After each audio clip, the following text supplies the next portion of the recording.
परम शांति बापूजी आपका स्वागत है। आज हमारा क्वेश्चन ये है कि मृत्यु के बाद में जो मृतात्मा तो चली गई, लेकिन उसके घर वाले जो पीछे रोने का रोना धोना बहुत चलता है। तो कई लोग कहते हैं कि मरने वाली आत्मा के पीछे ज़्यादा रोना नहीं चाहिए, या उसके रिगार्डिंग आप क्या कहेंगे? हाँ, सही बात है। जो आत्मा मर जाती है हम्म, वो आत्मा तो घर में ही होती है, काफी दिनों तक रहती है वहाँ। ठीक है। क्योंकि उसका अटैचमेंट घर में मोह होता है ना, देह और देह के संबंधों में मोह होता है। ठीक है। कई आत्माओं ने मेहनत कर करके घर बनाया तो घर में भी मोह होता है। ओके। कई आत्माओं का कहीं अंतमति सो गति, कहीं ना कहीं आत्मा मरते वक्त कहीं ना कहीं मोह फंस जाता है। ठीक है। तो वो आत्मा वहीं रहती है। फिर जब ये रोते हैं, चिल्लाते हैं, याद कर करके मरने वाली आत्मा को याद करते हैं, बहुत रोते हैं, कई दिनों तक रोते रहते हैं, तो वो भी दुखी होती है ना। इसलिए वो आत्मा को अगर सुख देना चाहते हो तो बोलो कोई नहीं है, उसके लिए परमात्मा से प्रार्थना करो कि उसको सद्गति मिले। उसको क्या करना चाहिए? क्योंकि सद्गति करे, नहीं तो वो आत्मा जब भी आप उसको याद करोगे, रोओगे, तो वो दुखी हो जाएगी ना। कि वो आत्मा तो 3 तत्वों में है, आकाश वायु अग्नि से शरीर बना हुआ है, 2 तत्व नहीं है, जल मिट्टी नहीं है। तो देह और देह के संबंधी जब भी याद करते हैं या उसको फिर रोते हैं, याद करते हैं, या कई बार क्या है तो फोटो भी रख लेते हैं, फोटो रख के फिर उसके सामने बैठ के याद करते हैं पूरे दिन। कहीं ना कहीं मतलब कभी ना कभी, कई तो 1-1 साल तक रोते रहते हैं। उसकी फोटो रखते हैं, फिर फोटो रख रख कर उसको याद करते रहते हैं। तो वो आत्मा फिर तुम्हारे घर से जाएगी नहीं, उसकी सद्गति नहीं होगी। तो उसके लिए घर वाले क्या उसको ये संकल्प दे कि भाई अब ये मोह माया छोड़ो और ऊपर की दुनिया में चले जाओ, या ऊपर स्वर्ग में चले जाओ, या क्या उसके लिए क्या संकल्प करने चाहिए? उसको उसकी सद्गति हो, या ऊपर के लोक में जाएं, या दूसरे लोक, तीसरे लोक में, स्वर्ग लोक में जाएं। अगर आप अपनी जो मरा हुआ है देह और देह के संबंध को, जो मरा हुआ है चाहे कोई भी हो, उनको अगर आप ऊपर के लोक में भेजना चाहते हो, दूसरे लोग तीसरे लोग में अगर भेजना चाहते हो, उसको कहो कि तुम अब ये मोह माया छोड़ दो, उसको ज्ञान सुनाओ। क्या करो? ज्ञान सुनो। ज्ञान सुनाओ। इसीलिए तो शायद मृत्यु के बाद पे वो गरुड़ पुराण सुनाया जाता है, और गीता का पाठ, रामायण का पाठ, ये सब रखते हैं मृत्यु के बाद भी, ताकि उस आत्मा को शांति भी मिले, प्लस उसको ज्ञान भी थोड़ा इमर्ज हो, ताकि वो ये दुख से निकले बाहर।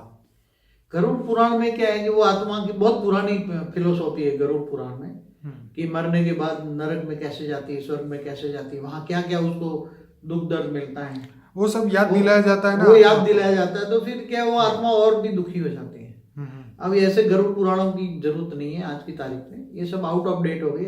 ओके। अब उसको सद्गति के लिए उसको समझाओ कि तू आत्मा है, तो गीता का पाठ करना चाहिए। गीता का पाठ समझाओ, गीता का ज्ञान समझाओ, आत्मस्वरूप बन, तू आत्मस्वरूप बन, परमात्मा को याद कर और ऊपर के लोकों में चली जा। और तू परम धाम में जाने के लिए, स्वर्ग में जाने के लिए तू भी पुरुषार्थ कर। दूसरे लोक में जाकर जाए, और दूसरे लोक में बड़े बड़े मनीषी बैठे हैं, ऊपर का रास्ता दिखाते हैं लोग, ऊपर जाने का विधि ऊपर। हाँ, दूसरे लोक में भी बैठे हैं, बहुत बड़े बड़े आश्रम, जैसे स्थूल जगत में आश्रम है ऐसे सूक्ष्म जगत में भी आश्रम है। बड़े बड़े संत महात्मा, मनीषी कहते हैं उसको। महालोक में ज्यादा अच्छे महर्षि होते हैं, स्वर्ग लोक से ऊपर महालोक है, महर्षि बड़े बड़े होते हैं। वहां अगर पहुंच जाए तो उसको ऊपर जाने, ऊपर के लोकों में जाने के, उसकी आत्मा में शक्ति कैसे आएगी, वो सब सिखाया जाता है। ऊपर के लोकों में महालोक, फिर जनलोक, तपलोक, फिर ब्रह्मापुरी, विष्णु, ऐसे जाने का पूरा ज्ञान दिया जाता है। तो हमें मतलब मृतात्मा के लिए ये हमें प्रेयर करनी चाहिए कि भाई अभी तुम मोक्ष की प्राप्ति के लिए आगे बढ़ो।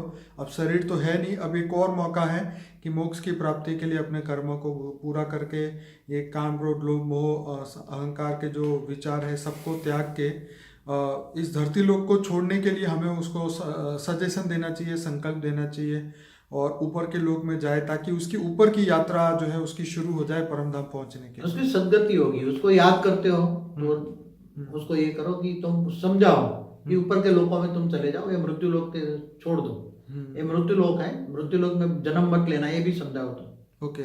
ज्ञान दो कि मृत्यु लोक है, मृत्यु लोक में जन्म न लाओ, ऊपर के लोकों में जाओ। ऊपर के लोकों में जाओगे तो और ऊपर जाके जाते जाते फिर तुम्हारी आत्मा परम धाम में जाएगी, तो मुक्ति, जीवन मुक्ति का रास्ता खुल जाएगा। तो दूसरा, मृतक के फोटो घर में क्यों नहीं रखनी चाहिए? हाँ, क्योंकि मृतक की फोटो रखोगे तो फिर बार बार वो फोटो तुम याद करोगे।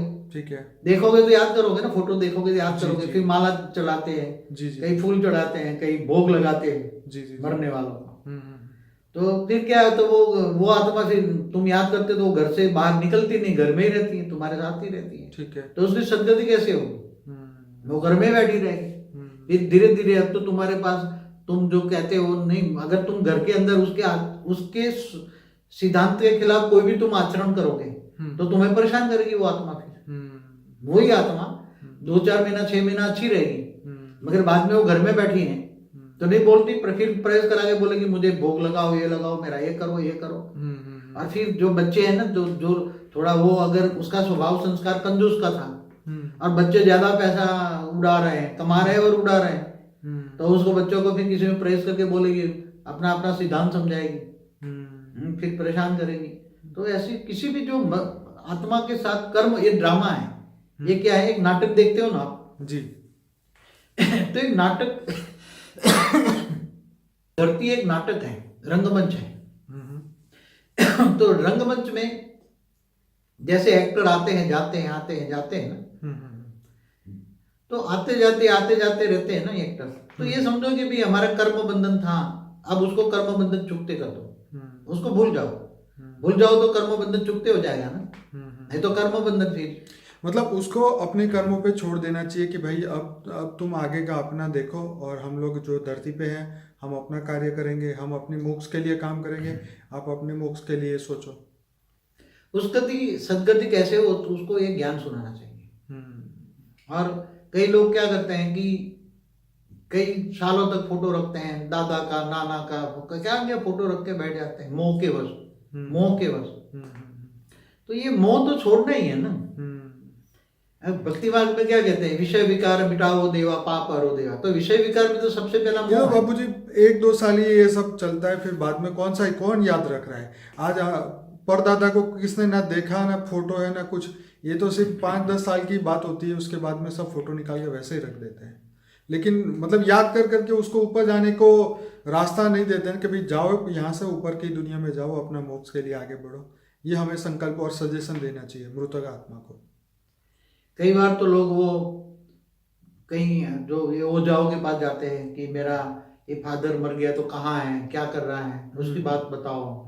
कई लोग कई संस्थाओं में भोग लगाते हैं, भोग लगा कर पूछते हो आत्माओं का क्या, अरे वो क्या जानेगा ये आत्माओं का क्या, वहां सदगति हुई या दुर्गति हुई, तुम्हारा कर्म उसके बारे में अब हमें पता करने की जरूरत नहीं है कि वो कहाँ है, क्या कर रहा है, और उसका डिटेल जान के आप करेंगे कि क्या समझ में एक तो आएगी नहीं बिलीव, क्योंकि वो तो अनबिलीवेबल वर्ल्ड है, सूक्ष्म जगत।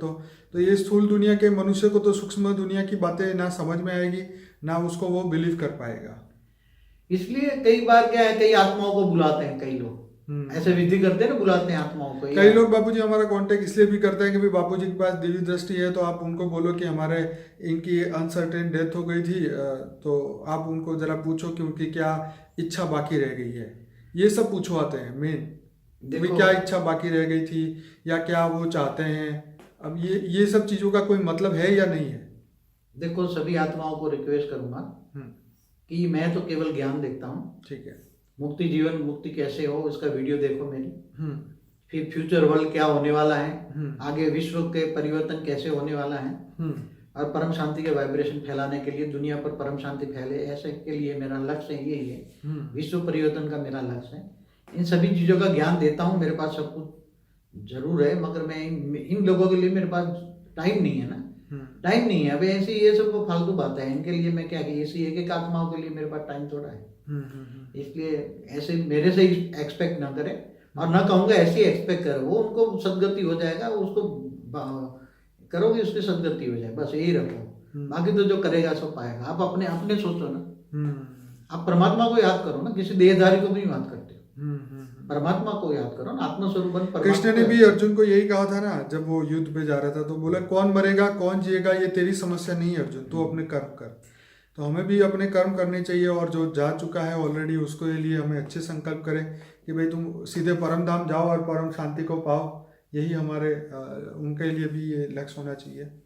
ऑलमाइटी का ज्ञान सुनो, ऑलमाइटी को ढूंढो, वही तो ऑलमाइटी, ऑलमाइटी का ज्ञान लो, सोचो समझो, और ऑलमाइटी से कनेक्शन योग लगाओ, आत्मस्वरूप बनो। तो आत्मस्वरूप तुम दूसरों का भी कल्याण कर पाओ।